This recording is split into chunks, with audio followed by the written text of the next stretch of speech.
Hello mga kaibigan, ang lutuin po natin ngayon ay imbaliktad. Lutong Ilocano po ito, kaya samahan nyo ako dito sa Lutong Pangpamilya.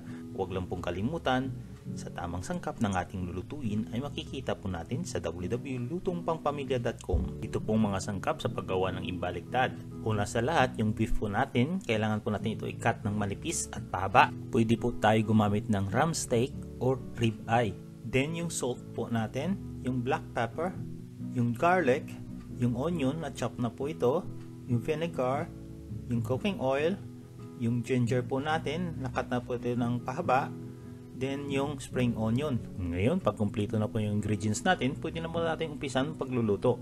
Una sa lahat, ilagay po natin yung oil sa wok.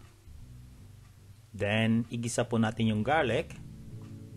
Hintayin po natin itong mag-brown o golden brown. Then, i-add natin yung onion. Ayan. Then, i-add natin yung onion. Then, igisa po natin ito hanggang ito'y lumambot. Ayan. Then, ilagay na po natin yung ginger. Ayan. At saka yung half ng chopped spring onion. Ayan.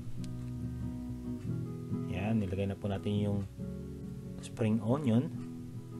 Then, stir fry po natin yung beef. Yan, ihalo na po natin yung beef. Yan, then ilagay po natin yung ground black pepper. Then, stir fry po lang po natin ito hanggang mag-brown yung kulay ng beef. Mga 1 minute po. Ayan. Yan, umiba na po. Nag-brown na po yung kulay ng beef. Then, i-add po natin yung salt and vinegar. Yan, ilagay lang po natin yung vinegar. At saka hayaan lang po natin ito ng mga kalahating minuto. Huwag po natin ito haluin. After half a minute, pwede na po natin itong tikman. Then adjust po natin yung taste. Pwede po natin nagdagan ng salt o pepper. Then i-garnish na po natin ng chopped spring onion. Then lutuin po natin ito ng another half a minute. Ayan. After half a minute, patayin na po natin yung apoy.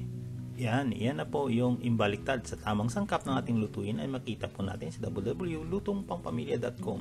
Yan po ang imbaliktad. Salamat po.